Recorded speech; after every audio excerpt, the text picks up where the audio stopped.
Happy Halloween, everyone. Today we're covering two cases that are making headlines. First is the murder of 16-year-old Lizbeth Medina, a popular high school cheerleader whose death was tragic and terrifying because her killer was someone she'd never met. Then I'll cover the murder of 19-year-old Sade Robinson, who went on a first date with a man she met on an app, but unfortunately, it would be her last. Let's get into it. A 16-year-old cheerleader was found murdered at home. Tragic murder that shocked the town of Edna was delayed in court. 24-year-old Rafael Romero is accused of killing Lizbeth Medina.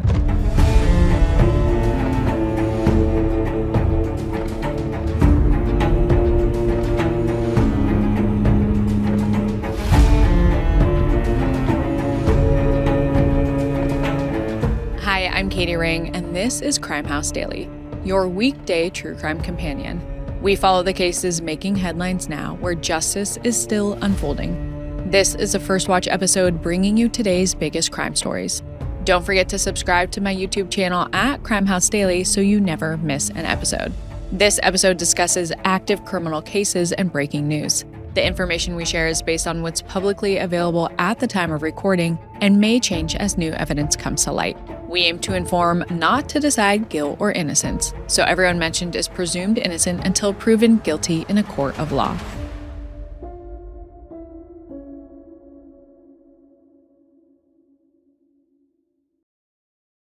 Okay, before we get into our main cases today, I came across a perverted case I not only want to tell you about, but also warn you about. Authorities in Iowa say a man has been arrested for allegedly planting hidden cameras inside porta potties at public events. And those cameras reportedly recorded dozens of people, including children. Police say the man's name is Tyler Pavlik. He's 32 years old and is from Des Moines, Iowa. He was arrested on October 15th after investigators linked him to multiple incidents where small cameras were discovered at local events. The first camera was found earlier this month on October 4th at the Harvest and Handmade Fair at Waterworks Park in Des Moines. People noticed something off inside of the portable bathrooms, and they looked closer and realized that there was a camera hidden underneath the toilet seat. Like, who even wants to see that? That's the most unattractive thing ever. There are some serious weirdos out there. And it wasn't just taking random shots. Police say the camera was positioned to record people's faces as they entered the porta potty and while they used the toilet. Just a couple of weeks later, the Marshall County Sheriff's Office got a similar report, this time at the Lincoln Valley Golf Course in State Center. That's about 40 minutes away. Now here's where it gets even worse. That event was a school cross-country meet. We're talking middle school and high school students from several districts all competing that day. A group of participants noticed what they thought was a hidden camera in one of the porta potties near the starting line. They took it out and turned it over to the police. From there, investigators compared notes and found that both incidents looked eerily similar. Eventually, digital evidence allegedly linked everything back to Tyler. Now Pavlik's facing a massive list of charges. 98 in total. That includes 7 counts of sexual exploitation of a minor, dozens more of invasion of privacy, and additional charges for allegedly promoting or distributing the footage. Authorities believe he may have recorded people at up to 90 different locations, which means there could be more victims out there who don't even realize that they were filmed. The sheriff's office says they're still sorting through evidence and may bring more charges as new victims are identified. They're asking anyone who used the porta potties at the cross-country event to come forward and submit a tip through the Marshall County Sheriff's Office. Our first case today is the tragic death of Lizbeth Medina, a 16-year-old high school cheerleader from Texas who was murdered in her own home. When Lizbeth didn't show up to cheer in her town's Christmas parade, her mom knew something was wrong. But when she rushed home, she came across a sight no parent should ever have to see. Her daughter was in the bathtub and had been stabbed to death. The man who killed Lizbeth, Rafael Romero, may have been stalking her for weeks before the attack. Let's take a look at Lizbeth's life before it was tragically taken away. Lizbeth Medina is born in 2007 and grows up in Grand Island, Nebraska, a city of about 50,000 residents. Lizbeth's father isn't in the picture when she is a kid, so she and her mother Jacqueline do everything together, like going to the movies or shopping. They consider each other best friends. And when Lizbeth is 16, they move 900 miles away to the even smaller town of Edna, Texas, about an hour and a half outside of Houston. Lizbeth immediately excels in her new environment. She does very well at Edna High School, making tons of friends and starring for her cheerleading team. Everyone who knows Lizbeth describes her as a bubbly, funny, and incredibly generous girl. On her birthdays, she asks people to donate to charities instead of getting gifts. She doesn't seem to be interested in material things anyway. Lizbeth's happy place is Shelby Park in Edna, where she goes for runs to de-stress. She spends most of her free time there. At the same time, life in Edna isn't completely carefree for Lizbeth and Jacqueline. On November 13th, 2023, their apartment is broken into. Fortunately, they're not home at the time, so no one's hurt, and only a few small things are missing. Still, they file a police report, but for a few weeks, it seems like a one-off incident. On December 5th, 2023, Jacqueline leaves early for work. She says goodbye to Lizbeth and tells her she'll see her later that night at the town's Christmas parade. Jacqueline is excited because her daughter is marching with her cheer team in the parade. But later that night, as Jacqueline watches the cheerleaders march down the street, Lizbeth isn't with him. Jacqueline turns to one of Lizbeth's friends in the crowd and asks if she can see her, but the friend doesn't see her either. They're both concerned about what's going on. It's super unlike Lizbeth to miss something like this. They call her phone, but no one picks up. Now, Jacqueline is afraid something's really wrong, so she rushes home to see if Lizbeth is there. Inside the apartment, she calls out Lizbeth's name, but there's no response. Jacqueline begins checking each room, and when she enters the bathroom, she sees Lizbeth in the bathtub. There's blood everywhere, and Jacqueline notices what looks like multiple stab wounds. The distraught mother immediately calls paramedics, who arrive at 6:57 p.m., but there's nothing they can do. Lizbeth is pronounced dead on the scene. Later, authorities determined that she died sometime around 10 a.m., and that her killer maybe wasn't expecting her to be home. They also confirmed that Lizbeth was stabbed to death. Lizbeth's murder shocks the town of Edna. Even though she hadn't lived there long, the community is filled with grief. On the day of the big playoff game where Lizbeth was supposed to lead the cheer team, players, cheerleaders, and people in the crowd wear purple, Lizbeth's favorite color, in her honor. Meanwhile, police are hard at work trying to track down Lizbeth's killer. They compile security footage from the apartment building and spot something suspicious. A few weeks after the break-in at Jacqueline and Lizbeth's apartment in November, there's a young man with a tattoo behind his ear spotted on the property. It's not clear exactly what he's doing there, but investigators find him suspicious. That hunch only gets stronger when they find additional footage. This time, cameras show a silver Ford Taurus speeding through the apartment complex. Investigators connect that vehicle to a man named Rafael Romero, who matches the description of the man seen in the earlier footage. Romero is a 23-year-old migrant worker who's most likely on the authorities' radar already because his work visa has expired. Police also find other evidence tying Romero to the crime scene and have enough to arrest him. They realize he'd stolen Lizbeth's cell phone, and on December 9th, 2023, just one day after identifying their suspect, Edna police and Texas Rangers used the phone's location data to track down Romero in Schulenburg, Texas, about an hour away from Edna. The same time a candlelight vigil for Lizbeth is taking place, police take him into custody. When police interrogate Romero, he admits to the crime. As they speak with him more, authorities start to believe Romero stalked Lizbeth before he killed her. With this case still ongoing, authorities haven't released details yet of what kind of behavior he engaged in. And for Jacqueline, this is as baffling as it is frightening. She says she's never even seen Romero before. He's a complete stranger to her. It's still unclear whether Romero was connected with the November break-in at the apartment, but authorities speculate that he was. He initially was charged with capital murder, and his bail is set at $2 million.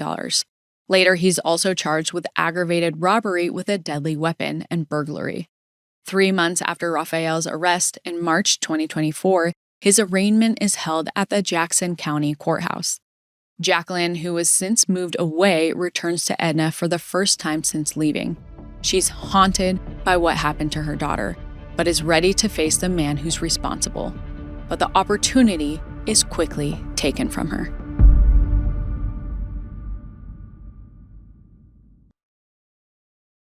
In March of 2024, Rafael Romero is scheduled to appear at his arraignment hearing for the murder of 16-year-old Lizbeth Medina in 2023. Lizbeth's mother, Jacqueline, gears up to face her daughter's killer in court, but she doesn't get the chance because Rafael waives his appearance. After that, bureaucratic delays continue to push the trial date back. In December 2024, Romero's attorneys take advantage of the extra time and try to enter an insanity plea. This doesn't sit right with Jacqueline, who says that Romero, quote, knew what he was doing. In her mind, the insanity plea is just his attempt to avoid consequences. Finally, after almost 2 years of waiting, a trial was set for October 2025. However, on September 24, 2025, the Jackson County DA's office announces that Romero has accepted a plea deal. In exchange for his guilty plea, Romero is given 2 life sentences with the possibility of parole after 30 years instead of the death penalty. To many, the news brings a close to the horrific chapter, but for Jacqueline, the plea deal feels like salt in the wound. Based on social media posts from the DA's office, she believes Romero wasn't given a harsher sentence because the county simply didn't have enough money to pay for the process of a jury trial and possible capital conviction. Even though legal proceedings have come to a close, Romero still hasn't offered up an explanation for his actions. But Jacqueline at least finds comfort in the fact that Romero didn't get away with what he did. Jacqueline and the rest of Lizbeth's family can hopefully still find closure. Perhaps in time, more pieces of the truth will come to light, and any additional information will help her loved ones find some peace. Our next case unpacks another tragic murder of a young woman who had her whole life in front of her. On April 1st, 2024, 33-year-old Maxwell Anderson took 19-year-old Sade Robinson on a first date, but unfortunately, it would be her last. Authorities tracked down Maxwell, who had a years-long criminal record, and discovered that he had killed and dismembered Sade. After his sentencing, Sade's family filed a wrongful death suit against him, but before proceedings could begin, Maxwell was transferred to an undisclosed facility.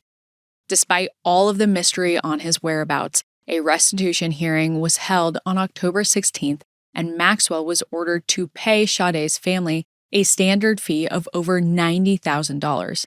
And there's still more to come with the civil suit moving forward. Let's dive into how the case got here. Sade Robinson is born on May 10th, 2004, in Mississippi. Just before she turns 2, she moves with her mother, Sheena, to Milwaukee, Wisconsin. Sade's father, Carlos, lives in Florida, so she splits her time between the 2 states. But in 2019, when she's 15 years old, she starts living full-time with her mother. As she gets older, Sade becomes a bright student at Riverside High School. She has a passion for criminal justice and advocates for missing Black, Brown, and Indigenous women. She graduates from high school a semester early and enrolls in Milwaukee Area Technical College, where she studies criminal justice. She wants to turn her advocacy into a full-time career in the military. In May of 2024, Sade is in her last semester of college. She's also working at a restaurant called Pizza Shuttle on Milwaukee's east side, as well as the Wisconsin Country Club. She helps her younger sister, Adriana, get a job there as well. With all she's got going on, Sade still wants to find love and joins a dating app where she matches with 33-year-old Maxwell. Please, to any young girls watching, if a 33-year-old man is going after a 19-year-old, it's not because you are mature for your age. It's because they are either a predator who wants to take advantage of your lack of experience in relationships and boundary setting, someone who can't attract mates closer to his age, or in this case, something much more sinister. Maxwell has worked as a bartender and security guard at a variety of Milwaukee bars. His former employers described him as well-liked. However, when he meets Sade, Maxwell is hiding a history of violence. After a year-long stint in the U.S. Navy, Maxwell was arrested for multiple violent altercations with family members while under the influence of drugs, as well as a battery charge that was later dropped and multiple DUIs. But unfortunately, Sade doesn't know any of this, and on April 1st, 2024, they set up a first date. Maxwell suggests meeting at a restaurant called the Twisted Fisherman where he used to work. The two meet there around 5:20 p.m. and enjoy drinks and dinner together. About an hour later, they leave in Sade's car to go to another bar. While there, Sade sends a Snapchat to her friend. A little later on that night, Maxwell invites Sade to his house, and they go there around 9:20 p.m. After that, Sade's friends don't hear from her anymore. It's not until a series of frightening events takes place in Milwaukee the next day that people begin to piece together what's happened to her. On the morning of April 2nd at 7:29 a.m., witnesses spot a car on fire on the north side of town. They also see a white male wearing a gray hoodie walking away from the scene. When the Milwaukee Police Department arrives, they put out the fire, then they search the car where they find women's clothing and a cell phone. Soon, the car is identified as Sade's Honda Civic. That same day, Sade's friends report her missing after she fails to show up to work and doesn't answer phone calls. Police barely have time to look into either of these incidents before an even more chilling discovery is made.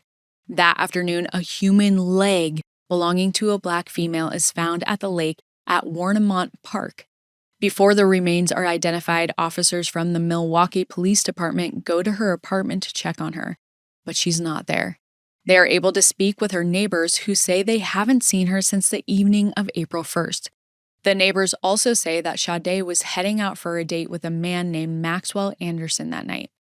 Authorities are becoming suspicious, and then the DNA results for the leg come back and confirm that it belongs to Sade. The police now have a murder on their hands, and all signs are pointing to Maxwell Anderson.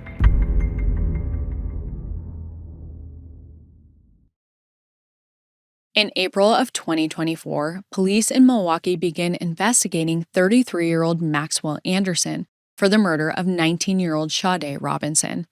Now that they've connected Maxwell to Sade, they need more evidence to support their theory that he's the killer. So they obtain Sade's cell phone location data, as well as surveillance footage from the night of April 1st, 2024, which was the last time anyone saw Sade alive. And this is what they find. Around 9 p.m., Sade's phone is near Maxwell's house on Milwaukee's south side. Surveillance footage also shows two figures walking in that area at the time.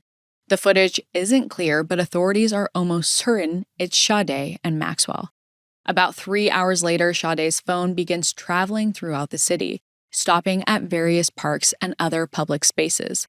Eventually, her phone dies at 4:31 a.m., just after leaving the Lake Michigan beach at Warnemont Park.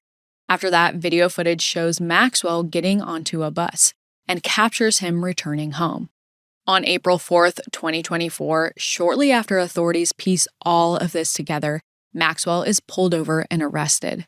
When the police search his car, they discover a hoodie matching the description of the white male who burned Sade's car.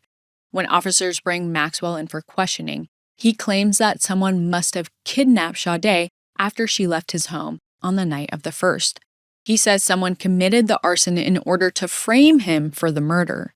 But investigators see right through his lies, and when they search Maxwell's home, they find more evidence to suggest he's got something to hide.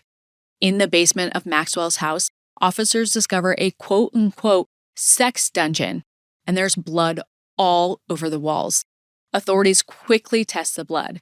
They expect it to be a match for Sade, but the results only add a strange twist to the case. Apparently, the blood belongs to a dog. This doesn't add anything to their understanding of what happened to Sade. Fortunately, they have everything they need to charge Maxwell with her murder. On April 12, 2024, Maxwell is charged with first-degree intentional homicide, mutilating a corpse, and arson. His bail is set at $5 million. He pleads not guilty to all of the charges, and at his first court appearance, Sade's mother, Sheena, calls him sick. She tells the court that Sade never hurt anyone. 3 days later, on April 15th, members of the Milwaukee community continue to honor Sade's memory and show their support by constructing a memorial to Sade on the front lawn of Maxwell's home. They cover the lawn with pink balloons, stuffed animals, and posters. It's Sade's favorite color. One of the organizers says they're turning a place of darkness into a place of light. However, there are still more dark revelations to come. A few days later, on April 18th, a passerby walking along Lake Michigan discovers a torso and arm floating in the water. DNA testing proves they belong to Sade. Another arm appears on the shore a month later, also belonging to Sade. Sadly, her head has never been found, but those who love her refuse to let her image be defiled. A large mural of Sade is painted near Pizza Shuttle where she used to work. In addition, Milwaukee County supervisors propose using public funds to construct a memorial for her in Warnemont Park. However, the project is dropped after they received dozens of racist complaints about it.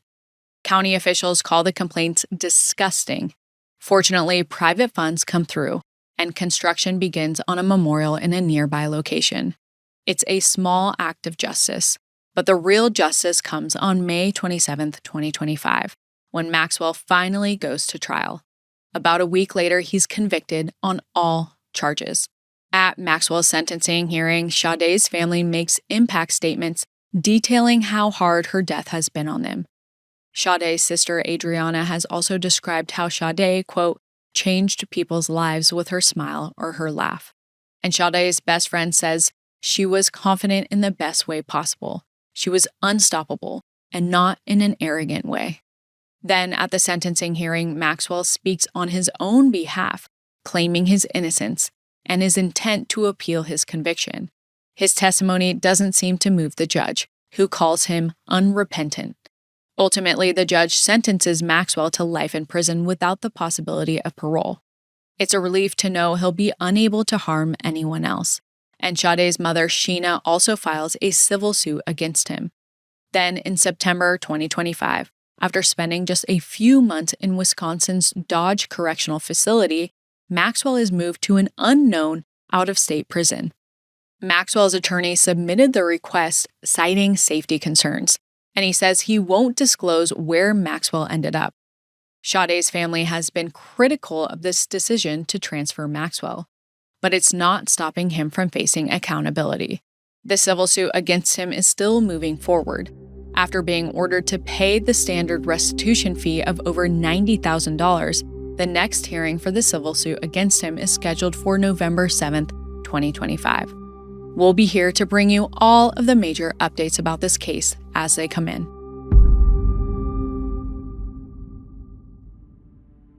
What did you think of today's cases? Drop your thoughts and theories in the comments. Have a safe and spooky Halloween. See you next time. If you haven't already, subscribe to our YouTube channel at Crime House Daily and follow us on social media at Crimehouse 24/7 for real-time updates, because the pursuit of justice never stops.